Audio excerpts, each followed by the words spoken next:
Hello everyone. In today's session of business communication, we will study soft skills, and in that we will study the element of listening. So let's start with the session. I, Dr. Pagare from K.J.Somaiya College of Arts, Commerce and Science, welcome you all to the session of business communication. So today we are going to study listening skills.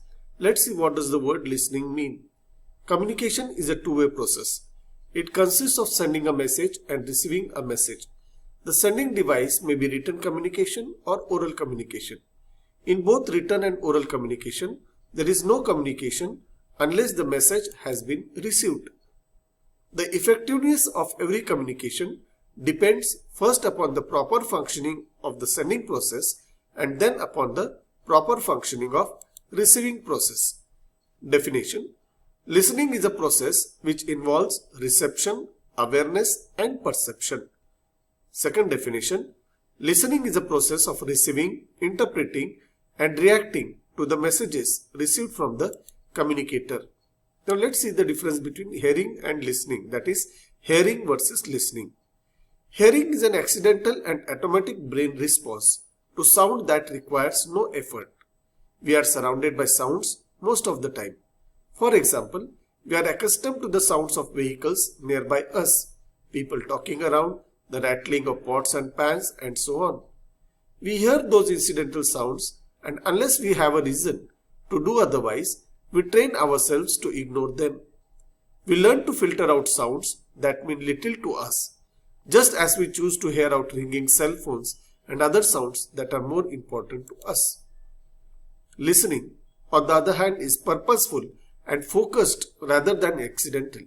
As a result, it requires motivation and effort. Listening at its best is active, focused, concentrated attention for the purpose of understanding the meanings expressed by the speaker.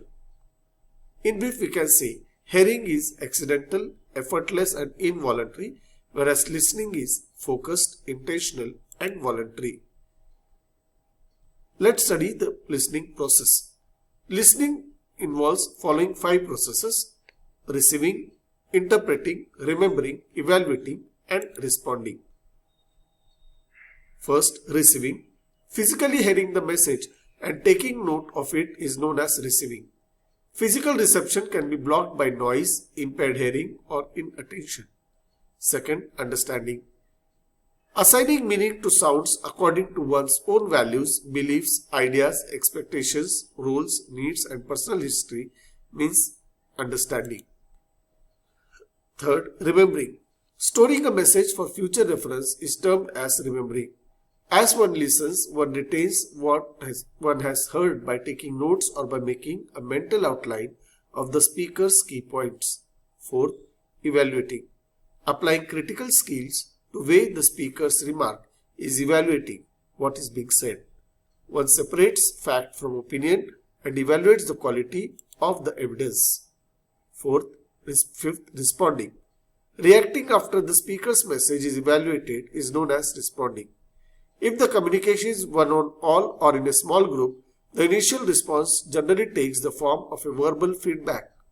If there are many people in the audience, then one's initial response may take the form of an applause, laughter or silence. Let's study importance of listening. Listening helps to know the company's policies and activities clearly. Listening helps to frame the better policies of the company. It helps to mollify the anger and subside it. Listening helps in encouraging the staff and solving their grievances. Listening helps to identify the sensitive areas in company before they become explosive. Now let's study the elements or techniques of listening. First, decide to listen. Listening is a choice. So deciding to stop talking and start listening is an important first step.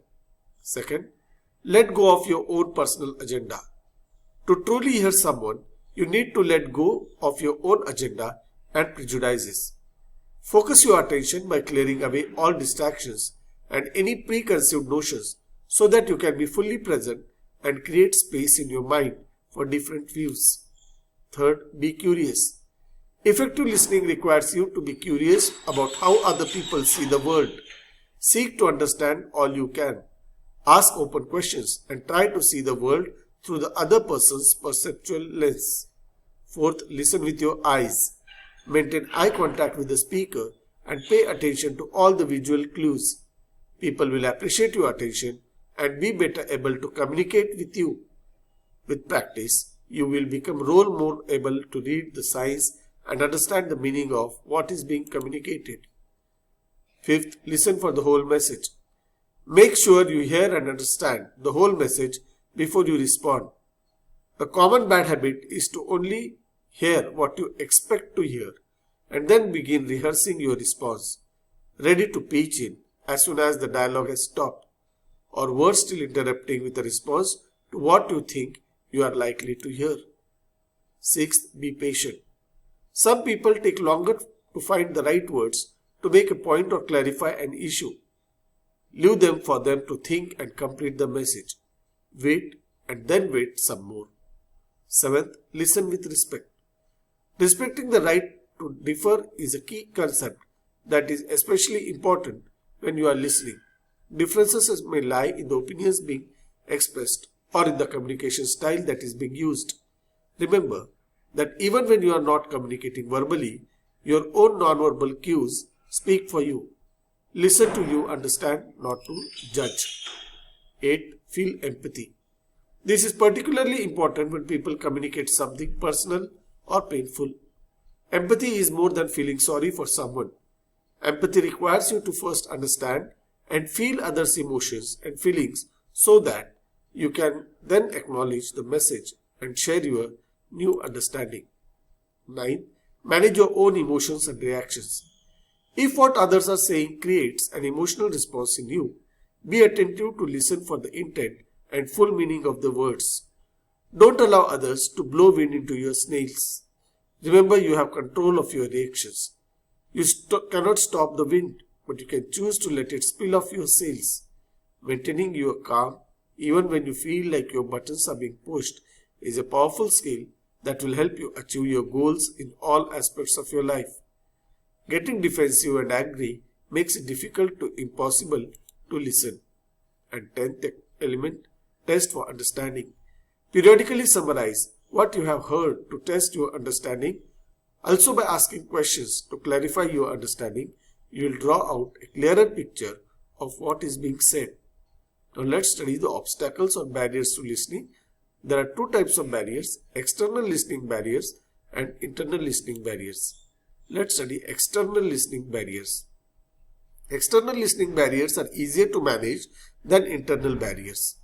They include a variety of environmental distractions that can usually be avoided or minimized with simple corrections, like removing yourself from the interfering barrier or removing the issue from the area that you are in.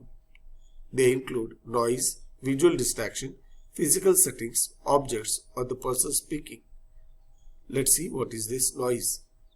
Noise is any external noise can be a barrier like the sound or equipment running, phones ringing, or other people having conversations. Visual distractions.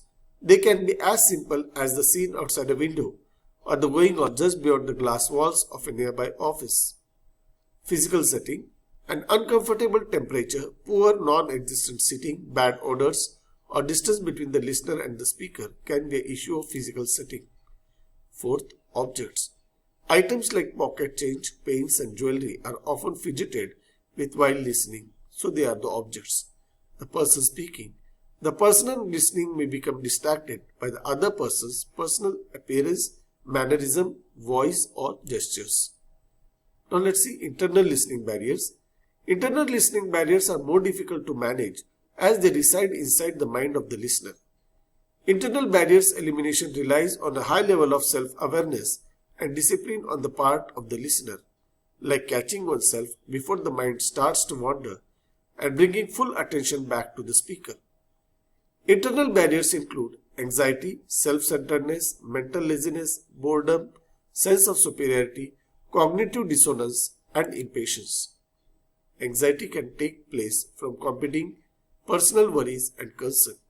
Self-centeredness.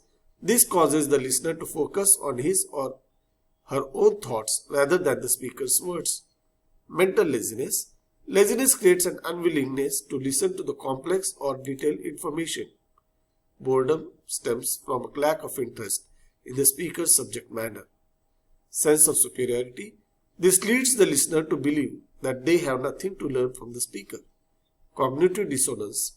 The listener hears only what he or she expects to or molds the speaker's message to conform with their own beliefs. Impatience. A listener can become impatient with a speaker who talks slowly or draws out the message. So in this session, we have learned the definition and meaning of listening, hearing versus listening process, importance and techniques of listening, and obstacles or barriers of listening. In next session, we shall begin with the next part of soft skill. Till then, enjoy sessions.